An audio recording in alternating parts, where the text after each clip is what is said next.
So good afternoon, everybody, joining us for today's event.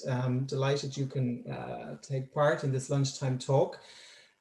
Today is the fourth in our series with Cartoon Saloon. My name is Alan Kerwin. I'm the Learning and Public Engagement Curator at the Butler Gallery. And the Butler Gallery is delighted to have been able to team up with Cartoon Saloon to put on an exhibition of the original artwork and cartoons that have made up the movie itself. In the current situation, of course, we've had to put everything online. So if you go to butlergallery.ie, you can take a virtual 360 tour of the exhibition space and see all the artwork as it was hung and the thematic as it was brought through the gallery of the movie makes clear between town and country, and you get a sense of that in the exhibition. Today's talk, as I say, it's the fourth in the series, and we are joined by the character designers, which is a fantastic thing to have, and to have this sense of the personality of the characters, Maeve and Robin, that you see in the movie, and others. And it's Sandra Andersen and Svend Rothmann Bonde. And there will be in conversation with Mulrooney, who is the studio manager at Cartoon Saloon. And as I've said before, Anne, of course, also has been involved in exhibitions and managing other cultural sites in Ireland. So a very creative conversation can take place between our panel today. Before I hand over to the panelists, I just wanted to maybe call out to the teachers amongst us who are joining. I know every week we're joined by a lot of teachers and students, but the Butler Gallery is going to launch a very special event for art teachers beginning on the 23rd of February. If you're an art teacher, particularly of Leaving Cert students, and you need to answer the gallery question within the art appreciation paper for the Leaving Cert, we will be able to offer live 60-minute sessions with you and your students, bringing you through the WolfWalkers exhibition, preparing them for that question, which will come up in the exams. So technical things like how you hang the exhibition, lighting, display, all this type of thing. So if, of course, you can't come to the gallery itself, but we thought this would be a nice resource to offer online for you at this time. So the talk today will be about 45 minutes, and then I would ask you to put your questions to Sandra and Svend in our Q&A section, or you can also put it in the chat function at the bottom of your screen. On mobile devices, I think it's to the right-hand side. And then I will come back and ask these questions, and we can have a debate in that way. So at that point, I will hand over to our facilitator, Anne Mulrooney. Thanks, Ellen, and welcome everybody. A huge thanks to Animation Ireland and Screen Skills Ireland for their support of this talk series. And for those of you who were with us last week, you will be pleased to hear that I've learned how to disconnect my mobile phone from my laptop. So the only interruptions today will potentially be from my cat, who loves a good Zoom call. Hey there, Sandra and Svend, it's great to see you. I've missed seeing your faces over the past number of months. Oh, me too. Thanks. I'm conscious that there are lots of students of animation joining us today. So I'd really like, before we start talking specifically about WolfWalkers, to talk a little bit about both of your backgrounds and how you came over here in the first place. So we might kick off with you, Sandra. What was your career path in ending up here? Sure. Well, I did not growing up knowing I was going to be an animator, as I'm one of those people who didn't really realize it was a thing to be.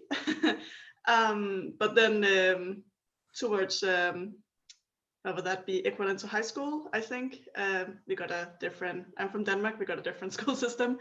I kind of learned about the animation workshop in Viborg in Denmark, and understood that was a thing you could do. And I always really loved characters. You know, you talk to your counselor, oh, you can work with art, you can be an artist, you can be a designer, but I always felt characters was definitely what I like to work with.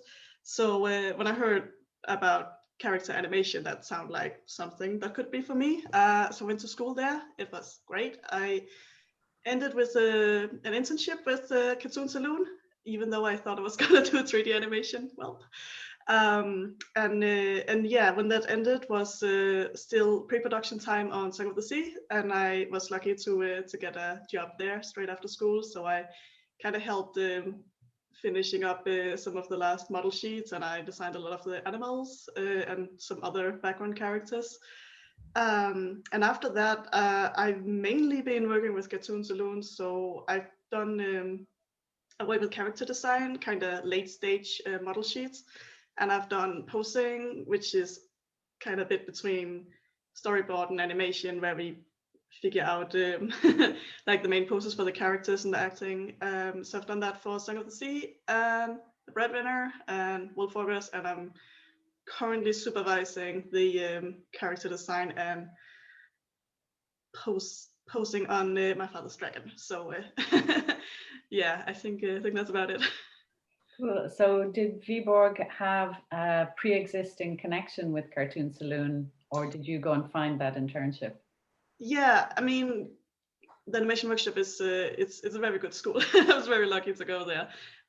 They do have a lot of connections because you know they've had interns out before, and they have connections with studios, so they will help you get an internship. But of course, you still have to put the application together, and there is work on the student as well.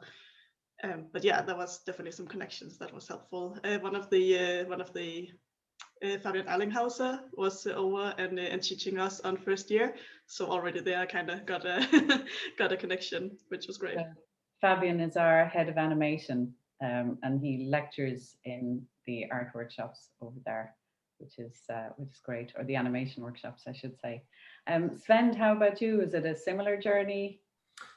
Yeah, you know, I'm also from Denmark, and in a similar way, I did not know what I wanted to do when I was a youngster, and I did not believe that you could work in animation. But then my mom signed me up for the animation workshop, and I went there, and it's great. It's not just for Danish people. Okay, now it sounds like maybe it's just Danish people there, but there are people from all over the world coming in, and when I was about to finish that and looking for an internship, I had two places in mind, and the leader of our school said that, you know, if you want to go to a place where it is very hard work, you are not going to be having maybe the best time. It's not going to be fun, but it's going to look good on your CV or whatever. And then they said, or you can go to this other place where it is fun. You get to make, you know, the best animation and the most interesting projects, and it's also going to look nice on your CV. And I was like, okay, I think I'm going to go where it sounds like I'm going to have some fun. So I went there in 2008 to Cartoon Saloon, and it was just it was overwhelming how much responsibility they gave me. I came at a very, very nice time because they had just finished Secret of Kells. So they were kind of working on preparing a pitch for Song of the Sea, and I got to actually do some animation on that teaser.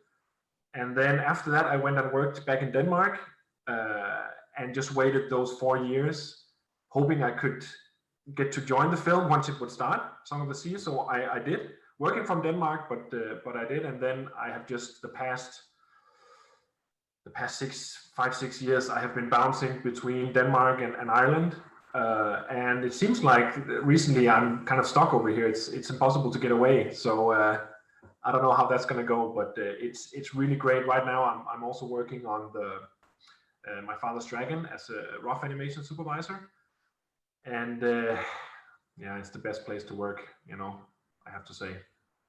Well, that's great. That also gives us a sense of how long it takes for a film to get greenlit as well, that you can make a teaser and wait for 4 years for it to actually go into pre-production stage. And I don't think that's unusual by any means. Patience is obviously a virtue in animation, I think. Oh yeah, definitely. But it still goes fast. I don't know, it still goes fast in a way.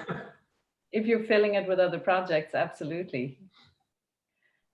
We might just take a look now at WolfWalkers, and I know in that, Sandra, you were responsible for developing the characters the original concepts had already been thought up.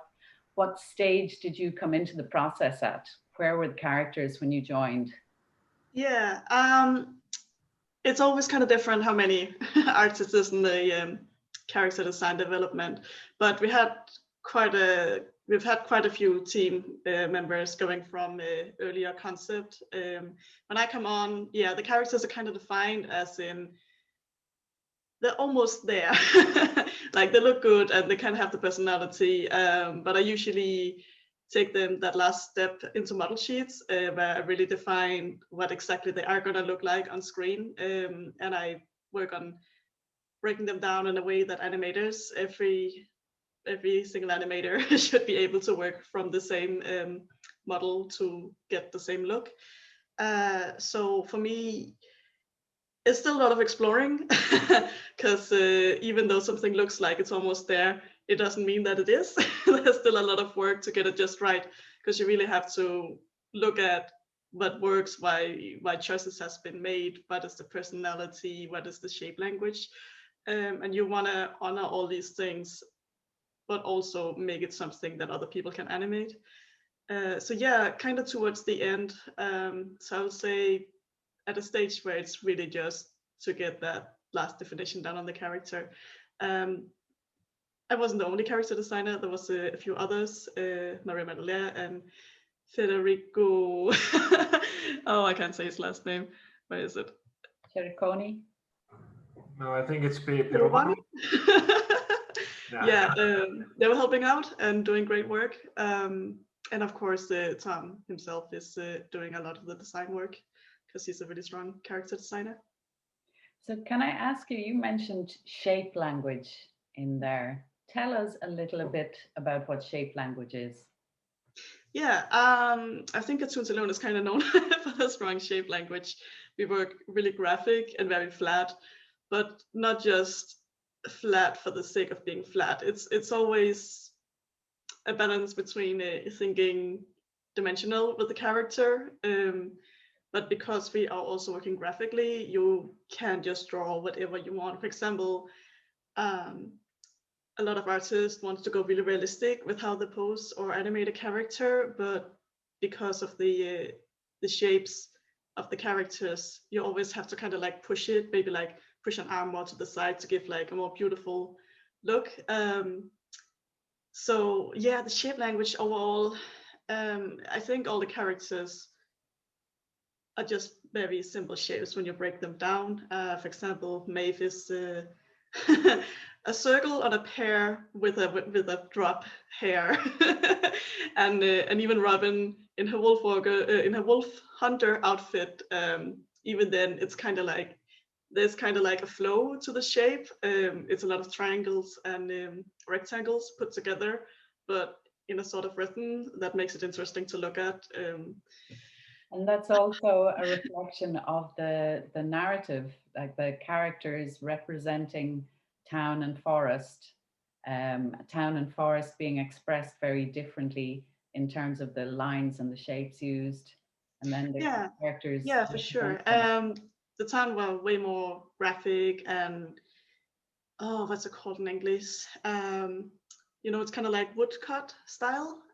So the town as well as the characters living there, like it's not just you make a background, you make designs and then we just plug them on top of each other. You have to make sure that everything reads and works together, so everything is kind of like developed in tandem.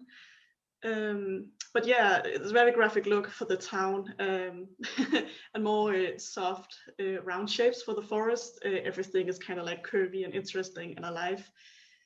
And the line, I think a lot of people noticed the characters kind of change how the line work is. So everything that's kind of attached to the city gets very rigid, very graphic, and then the more it returns to the forest, it gets more wild, bold, and we kind of imitated the rough animation lines that animators use to kind of construct and turn the shapes or the forms. So we kept a lot of those loose lines in to give that wild feeling.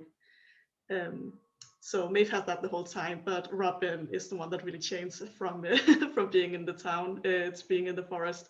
So you'll see how her line kind of changes back and forth during the movie, depending on where she is mentally. And Svend, as animation supervisor, where does your part of the process intersect with character development?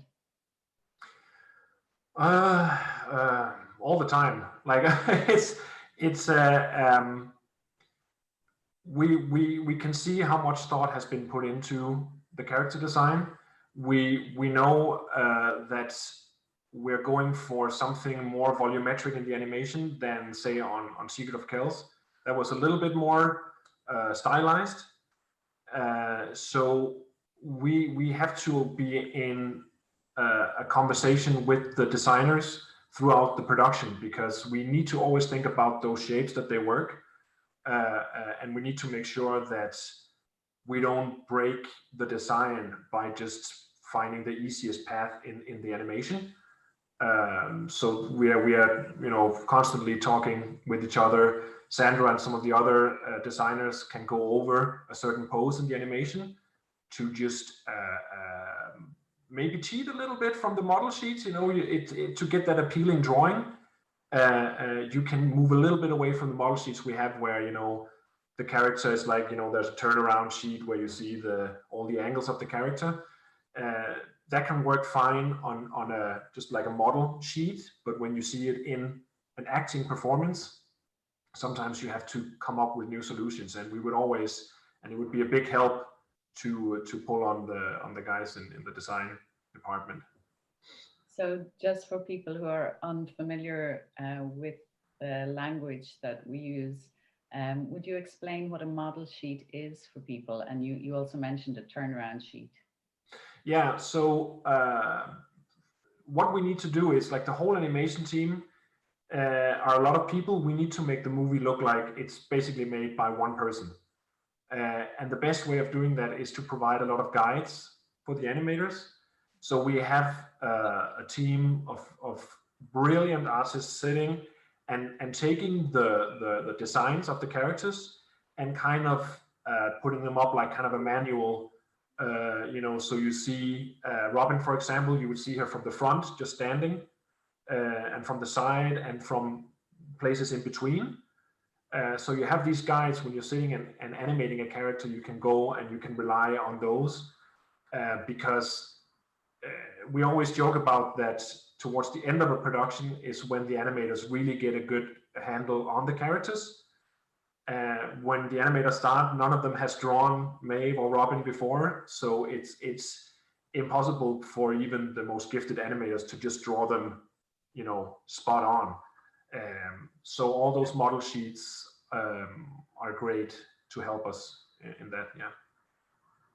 So Sandra, are you one of the people who draws the model sheets? Did you do some of the model sheets for characters in WolfWalkers? Yeah, it is pretty much what I do. Rather than just having a lot of loose ideas and drawings, I kind of bring it all together and make those turnarounds that Svend mentioned. I try to, I help on developing, expressions, poses, just figuring out all the small things that's gonna come up. And as Svend mentioned, I began to compare it a bit to. Not everybody draws, but everybody writes. It's kind of, if you imagine having a team of 30 people and you want them all to write the exact same way, that's kind of what it's like to get a team to draw the same characters the same way. So you can imagine it's a bit difficult, but we try as much as we can to tackle issues before they come and come up with solutions, all in drawing. I mean, it's a visual language, so you need the visual reference. I also do little do's and don'ts to just explain this is wrong, this is right, this is how this is understood. The way I look as a character, I always try to kind of break it down in a way that I can somewhat simply explain it. So I compare a lot, and I just, for example, Maeve's hat, and earlier when we were figuring out exactly what to do with her, she had kind of a lollipop hat, so like just a round head with a little neck sticking out. But as we also had some concept where it was more as it is now, although it wasn't like that in the turnaround, that was what I got to work from. So stuff like that, I suggested, what if we treat it more like a heart shape, because it looks cute and it kind of like works well with the big jaw she has, and it just gives some really nice solutions for difficult angles, and that worked. We went with that, which is about this in the movie. So there's just a lot of like breaking down in a way that you can explain to others how to look at and understand. Because even people can even just look at a turnaround, they see the exact same thing, but people will still understand it in different ways. So it's really about, what am I looking at? How is this meant to be understood? And not just, oh yeah, well, that's what she looks like, I'll just draw her like this. So communication then is a huge part of that role. Always. Absolutely. Yeah. And visual communication in particular, and having to make that understandable and explicable across a wide range. So Svend, is it part of your role that you're checking to make sure people are getting that, they're understanding the character's personality, how that works? Yeah. Like it's besides looking for the right performance and all the animation principles are working, like showing the character has weight, for example, it is really important to make sure that we constantly check, that Robin looks like Robin, that her nose doesn't move too high up in her face, because her and, like, I think especially Robin and some of the other characters, it was kind of easy to fall into that trap of making them not really look like themselves. So there was a lot of that going on, and yeah, because all the department were busy, we couldn't bring everything. But I couldn't just go down to Sandra and just pull in her arm every 5 minutes. So sometimes we would have to just go over stuff, and until we got it. And Tom and Ross, they were very good at finding the balance of saying, okay, this has appeal. Maybe stuff can maybe be improved, on the minuscule level, but it's good enough for us, and it looks great, and the appeal is there, the performance is there. So yeah, we made it work. I know when we chatted about this subject previously, Sandra, you'd mentioned that it was very interesting from a gender perspective to be part of a team designing characters that are two young girls, and being female, you can relate to their experience and the stages they're at maybe differently to a male designer. How did you find that process in this film? Yeah, it's a bit funny. I'm not sure if everybody's aware, but there weren't always little girls. That was a decision that happened along the development of the project. Yeah, there was quite a lot of guys at the last stage of design, and I definitely feel strongly that you really need a group of different people with different backgrounds to make sure that you cover all areas. Because I mean, now I work with Maeve and Robin, but of course there was also Bill and Lord Protector and all those other characters. But it was really fun to be able to refer to your own childhood and what it felt like to me being a little girl, and bring that into the characters and the poses and the gestures.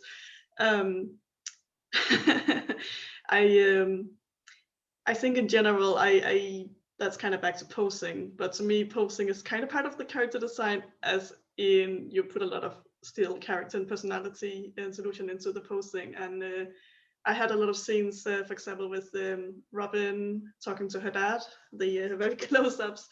And I was kind of thinking back to when I was a little girl, your father just feels like the biggest person in the world, which is really exaggerated in the movie. And just the way that you try to talk to your parents and they won't listen to you because they just decided that you don't know what you're talking about, and it was just really drawing from having maybe been in similar situations, and just how you move and act being a little girl rather than being a little boy. I think sometimes because we're so used to seeing boys on screen, and when we do see girls, they're very delicate and pretty. I think sometimes guys can kind of forget that not everybody moves and behaves like boys do. So I think for me it's just really important that we have a good mix of genders, non-genders, everyone. To really make sure that things doesn't just become turn into, you know, a default way of doing things, but that we actually bring variety to characters. So like a stereotype. Yeah, absolutely. It's very easy to just go towards what you know from other cartoons and other movies, instead of going for what it is might actually be better for the character. Yeah, that's an interesting point, and it also sounds as though a lot of yourself ends up going into the character in a way because you're drawing from your own previous experience. Would you think that that's true, that it becomes a little aspect of yourself in some ways? Yeah. Okay, you told me. Yeah, absolutely. I think, as I said, when I come on, the character is pretty much developed, so I can go in and say like, I think she should have red hair. But of course, you always put a bit of yourself into your drawings. I think everybody who draws can can attest to that. I think for me, it's more getting down to the acting and the personality. You can't help but put a bit of yourself into it. Of course, you have to be careful because you all have to work towards the same personality. So you can't just go, well, I don't care what she does in all the other scenes. I think she should do that here. So you still have to work together. But for me, animation is a big deal of acting. So you really just have to consider what the character is. And of course, you can't do it without, you know, using your own experiences and put a bit of yourself into it. And Svend, I know the first time I heard the word acting being used around the animation of characters, I was a little bit confused. But actually, that's a huge part of what you do. Would you talk to us a little bit about that? And also just thinking about how much of yourself goes into that? Yeah, it's probably the thing I like the most about, you know, hand-drawn animation, because I think even more than, you know, of course, in the movements in computer animation, the animator can put some of themselves in it, but when you're sitting and drawing, it just really just you cannot not have something of yourself come into the performance. And I have tried. I have been in a situation where I would animate someone like Robin, and I would clearly maybe put a little bit too much of myself in her, and she would just not, like, her character would fall apart a bit because she would be not who she is. You know, she would be like 36-year-old Svend movements going on. You know, but I really think that there is a huge aspect of an animator, like they have to be a performer. They really have to, and of course, much of it is internal when they're sitting at their computer and doing the animation. But no matter what animators will tell you, you know, they would be lying if they don't say that some part of them, you know, wants to perform for others, you know, and then they just do it through the animated character.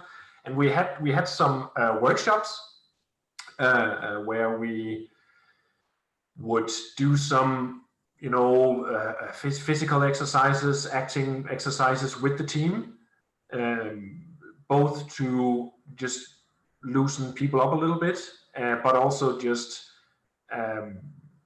getting them to be more comfortable, kind of, for example, filming themselves. That's a good tool you can do when you're sitting and animating. You know, you just take your phone, and if you are shy, you go to an empty room somewhere, you go to a closet or something, and then you film yourself doing the performance, and that can really help. I think taking stuff from real life will pull your audience into your animation much more than if you just look at other animation and you take performances from there. You know, like Sandra was talking about, that it can very much become a trope, or, you know, a cliche. And Tom and Ross and the rest of the team, we are very much trying to avoid making it look like a cliche, you know, because then it doesn't feel real. So yeah. So you have to take quite a deep dive into the characters then over the course of the film. which means that you could spend really a long period of time, what, maybe, I don't know, a year, thinking about the ins and outs of a particular character. Yeah, and it's it's so funny to look out at people working, because we had one animator, Mathilde Vachier, who was working a lot on the shots where Maeve is crying, because she was just a very good animator with those kinds of emotions, and it can be really tough on shots like that if those are the only scenes you get for a while. It's just a character that is crying and crying and crying, and you can see at people's expressions at their desks, that they're also like sitting and Mathilde was almost crying, because she's like so much into it. So we get very close to the characters, and about a year, I would say, we spent with these characters, and when the movie is done, again, that is the moment where you're the closest to them, and it's hard to stop. It's hard to say goodbye there, because they've been a big part of your life, for such a long time. So. And they must also be very well-rounded in your imagination at that stage, because you've seen them in so many different situations and postures. You've thought deeply about how they react or how they move. That's quite fascinating. They are. I think especially someone like Maeve, which is such a full character. And still, when I see the movie now, I really want her to be real, almost to the extent that I'm like, oh, if I meet the actress one day, I'm gonna, is she gonna be maybe the closest thing to get to a real Maeve? She seems like, the actress herself, she seems like someone who is also extrovert and, can fill up a room and stuff like that. So you really care about those characters. So you're just hoping that it doesn't take a whole year for the audience, that they will see the movie and then, care about the character. And yeah, that's what we're trying to do. Well, you could argue that the characters are actually a little bit of all of you in that case, which is a lovely thought. Yeah. And maybe that's why Cartoon Saloon produces such heartwarming characters. Yeah, it's very much the teamwork. When you finish the film, you can talk with anyone from the team, and you have that feeling that you created something together. Yeah, that's just a lovely feeling. Yeah. The more I learn about animation, because I'm relatively new, I'm very new in animation sector, the more I realize how important collaboration is. And I think particularly, say, in a supervisor's role, that's a really big part of things. Would that be true when you mentioned teamwork there? Yeah, it's a supervisor is kind of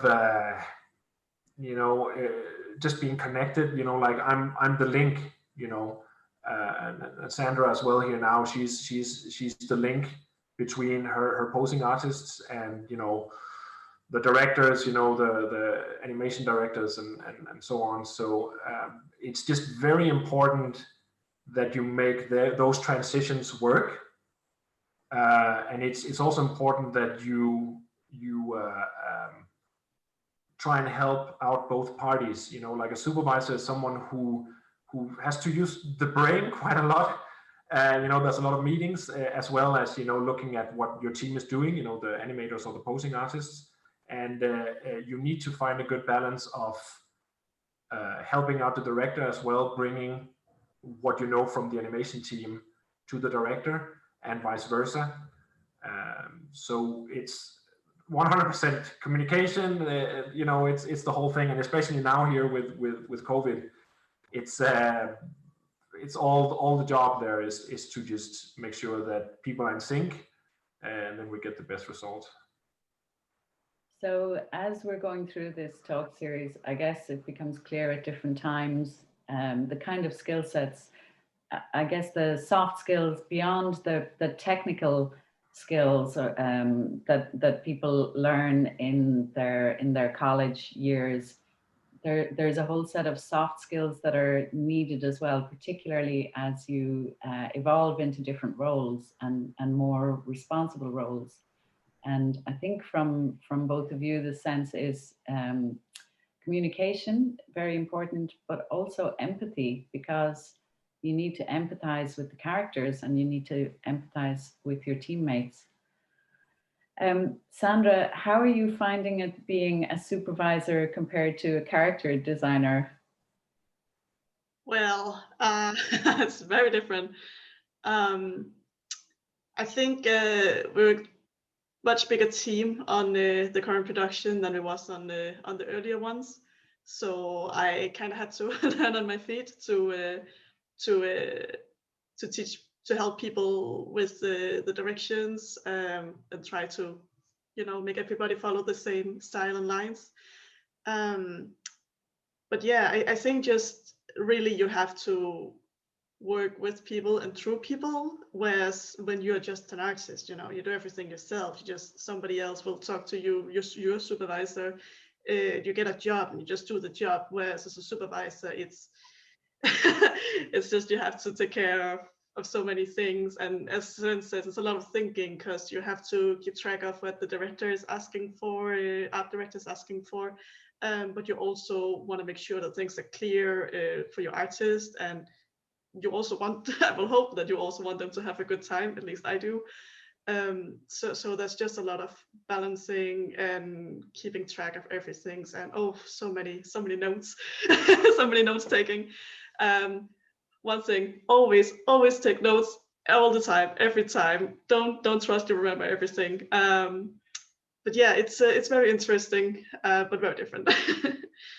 Actually, I'm just going to ask you about notes, because it's a term that has cropped up in some of the other talks, and it's not just note taking. Will you explain a little bit about what notes are? Well, yeah, I guess there's kind of two kind of notes. The other notes that are literally just feedback. You present, you work on a design, you present it in a review, where the directors or whoever is the one in charge will have a look, tell you what they think. They will usually point out, like, this is great, this works, and then they will say, oh, this doesn't work because of this, because of that. Sometimes they will give you like drawers where they'll literally just, draw your drawing to show you in which direction. But sometimes you also just have to really just listen and understand verbally what they're asking for. So that's the kind of notes that you get as feedback. But notes, for me, I take notes all the time in meetings, when I talk to people. For me, the way I take notes, I write down, but I also do a lot of thumbnails. I always found it kind of amazing how little details you can put into a thumbnail, put it away, look at it 2 weeks after and be like, oh yeah, that was what I meant with that note. So you have to find some way to take note that makes sense for you and can jog your memory when you look back at old notes. I think I see a lot of people who just, they listen and they say okay, and then they sit down and they might not do half of the things they were asked of because they didn't take notes. And it's not because people are not smart, but you can only remember so much. We're all human. So yeah, I think it's just something that's so under, what's the word I'm looking for here? don't Underestimate? Sorry? Underestimate? That was the word, sorry. Thanks. And Svend, just thinking about that, so there's a constant feedback process happening. And I'm wondering, can it be challenging sometimes? So first of all, you're presenting the team's work and you're taking feedback. Is it challenging sometimes if the feedback is tough? Is that something that gets felt personally by the supervisor or the team? It's when you just start out, like if you finish your education and you just start out, it's normal that it can feel, sometimes it can feel a little bit harsh. You're sitting and drawing is a very personal thing. So and I tried it myself in the beginning, to when someone came over and said, okay, this is not working, try and do this. And in some places, people can be a little bit, straightforward with it, and maybe, not decorated, or like, but it is a process, and everyone at some point, they get used to it, like you get used to so many things, and it is never something that should be taken personally. And I think at the Saloon there is really a lot of care taken into that. The people working there, they are not just mindless drones just sitting and working away. There's a person there, and as long as you're constructive, and as long as you try and give a suggestion for how things could be done differently, it's instead of just going, this doesn't work, you can say, maybe try this. So you always give the artist a way of figuring it out. At least when I was animating and I had my own supervisor, I really felt it was a big help if they were kind of guiding me as well, but no, it's not easy. It's not easy. But if there's any young people sitting out there, it's normal to feel a little bit vulnerable maybe in the beginning. So don't feel like you are overreacting or something, because it's a process that most of us have to get through.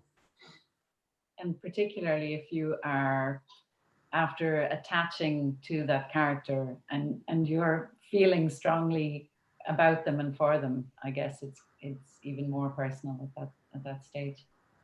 Yeah, I think it's I have this rule that, because I love that everyone in the production can bring out their ideas, like if the director would say to an animator, or to a supervisor, please tell the animator to do this, I would go to the animator and say, let's try this. And then I love it when the animator would go, maybe this is better, because that shows that they are caring about the whole project.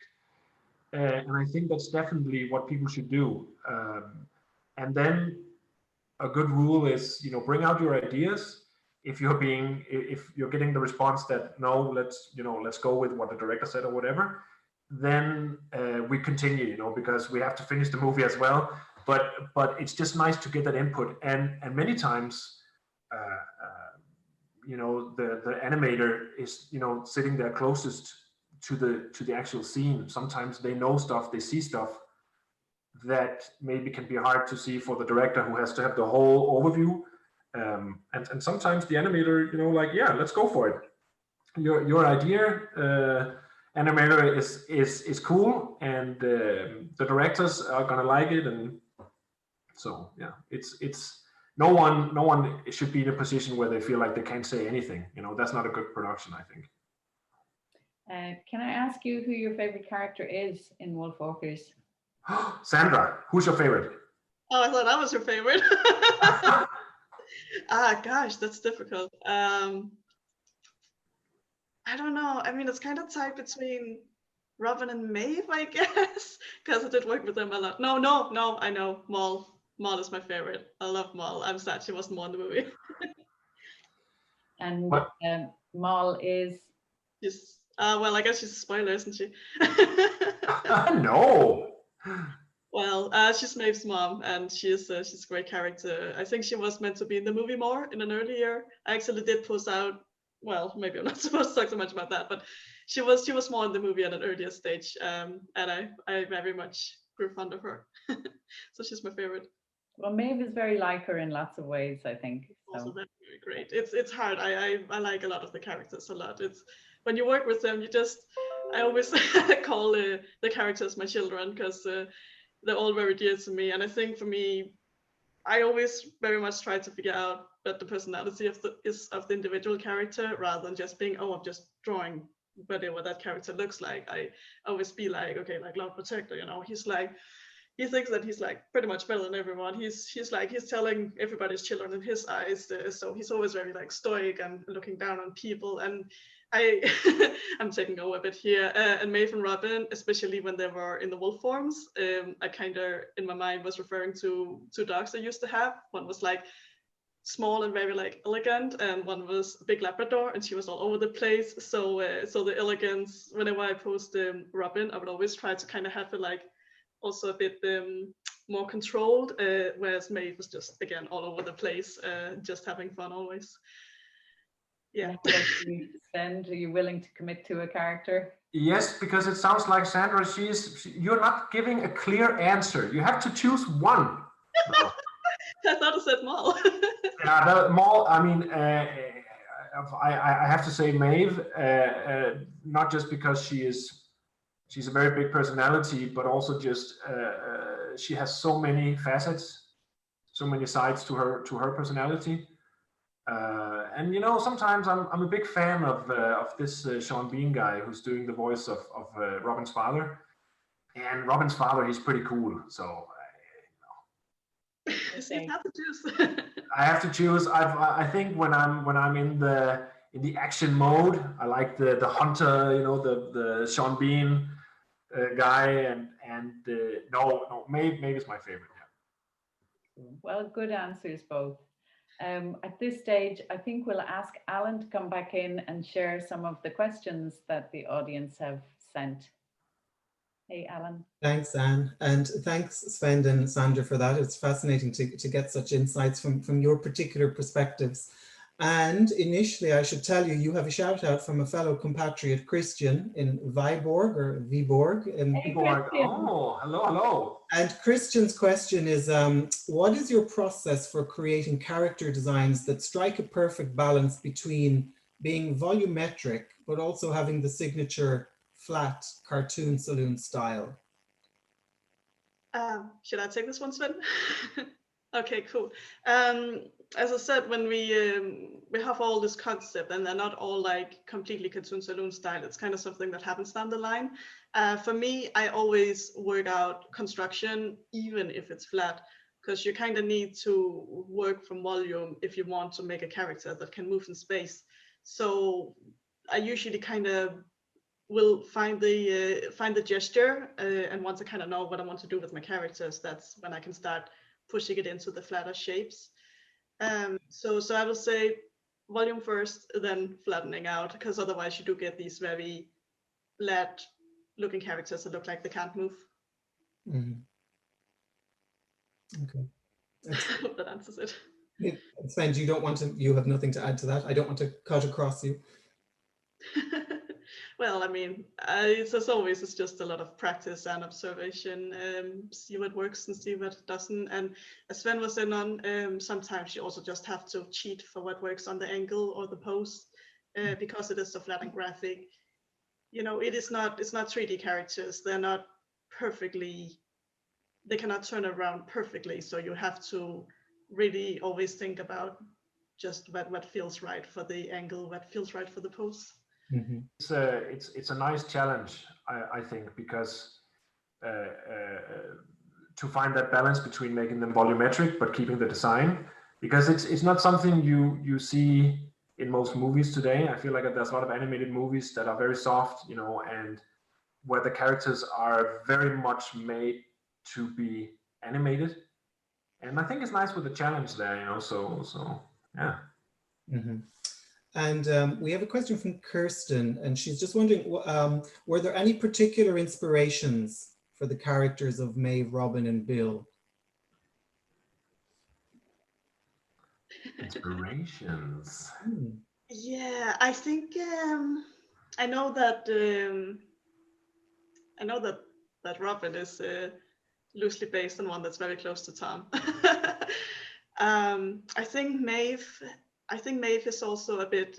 I think Tom in general, because he is putting a lot into the base of the designs, and I think he draws a lot of inspiration for the people around him.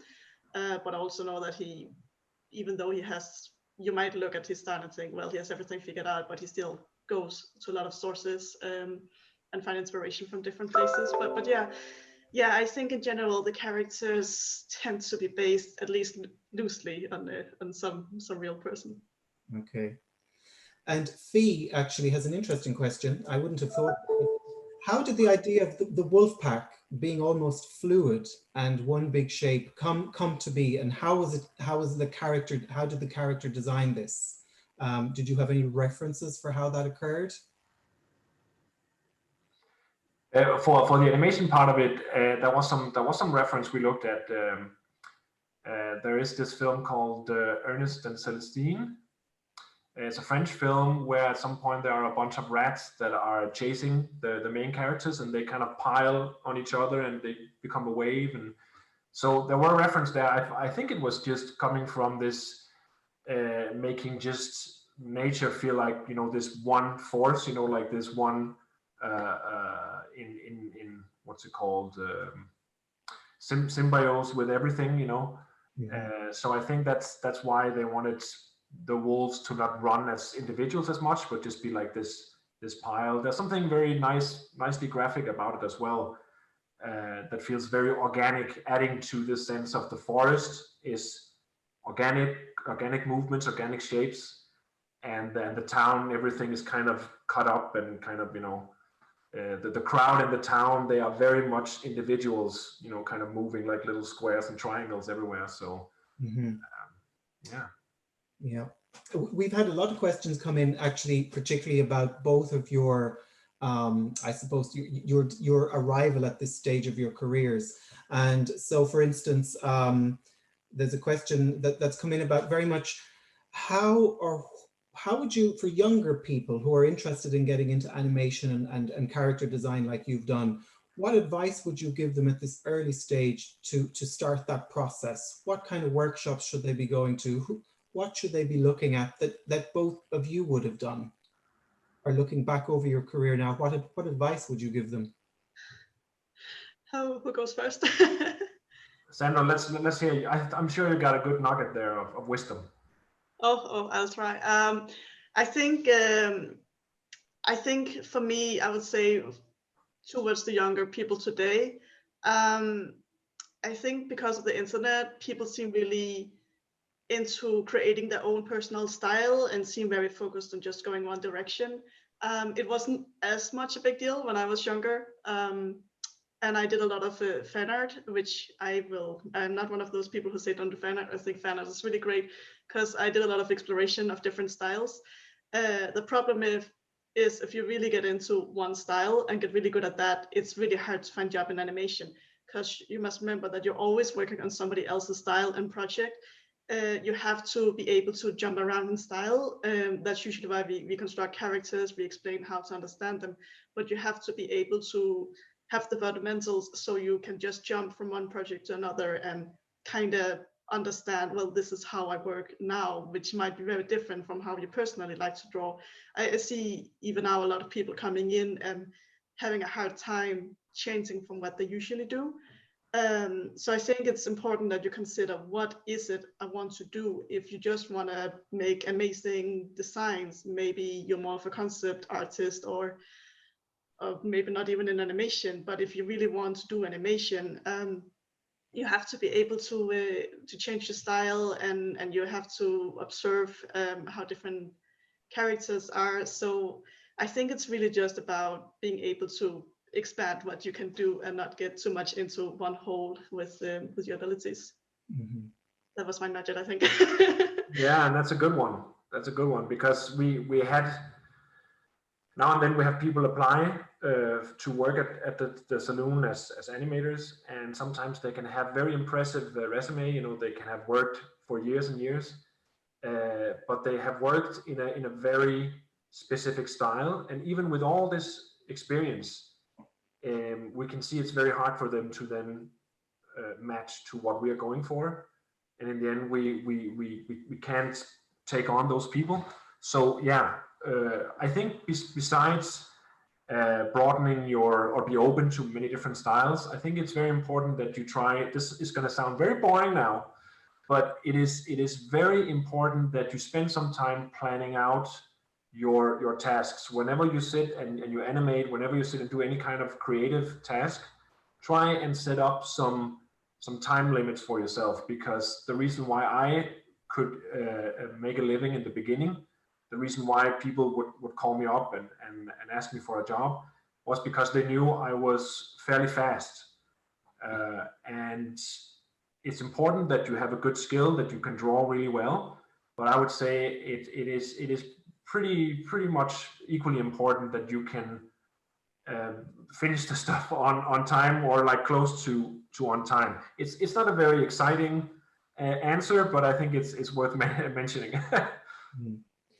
Actually, maybe you talk to exactly a question that's come in from Ivy, she's an animator. She's got 3 years experience in the commercial animation, but she has very little experience in story-driven animation. And her question kind of connects to what you're talking about. She's wondering, how can she break into the industry, the side of things that you are working in? So maybe a bit of your response kind of answers her questions in that way.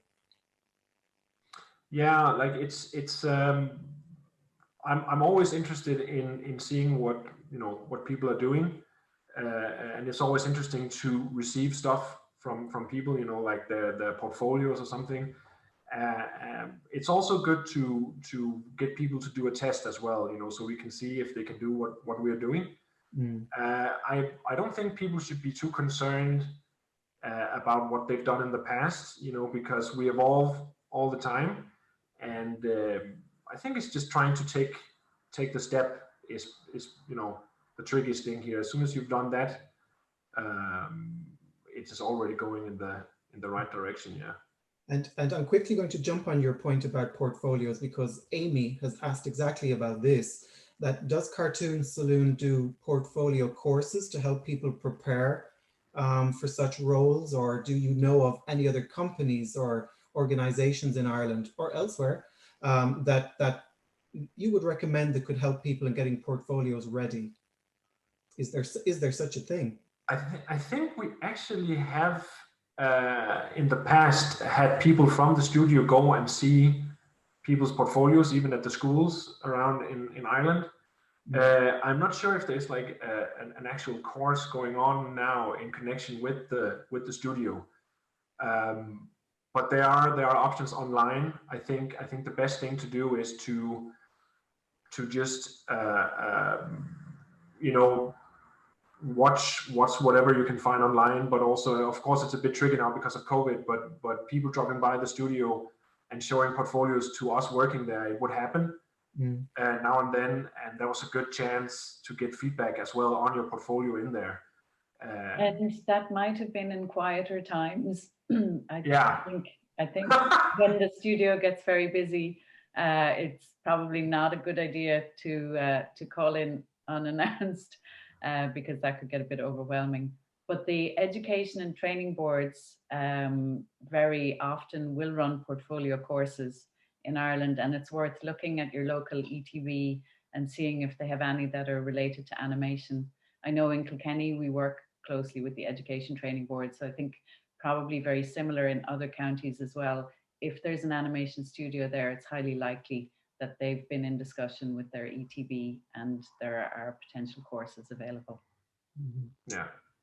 Always make an appointment. That's a good point. And the very last question, it puts you on both of you on the spot somewhat, is there any character outside of WolfWalkers or Cartoon Saloon that you would have wished you would have created? Do you have a favorite animated character? Ooh. Yes, I told you it slightly puts you on the spot. Yeah, I mean, my favorite movie is The Lion King by Disney, the hand-drawn version, not the most recent version. And I think just any of the lions there, I feel like the weight and the look of those, if I would have been part of that would have been pretty cool. Yeah, it's really hard. It's kind of back to what's your favorite character. I really love villain designs in general. I think there's a lot of villain designs I wish I'd created. I still I worked a bit with Maka on Song of the Sea, but I guess my thing is still to like a really cool villain design. Like, I mean, Disney got a lot of cool ones like Ursula or Hades. Yeah. So I don't think I can like land on one, but gosh, there's a lot of cool designs out there. Great, thank you. Well, thank you very much, and I'll hand back to you for the finale, just to thank everybody. Well, the finale really is just a huge thank you to Sandra and Svend for your time and your good spirits in giving us such an insight into what you do. And look forward to seeing everybody at next week's talk, which is going to be on landscape background design. That's a good one. Yeah. Thank you. Thank you so much. Thank you all for joining us as well, the attendees. And we'll hopefully see you next Wednesday as well. And thank all the panelists. Have a good day. You too. Bye-bye. Bye-bye.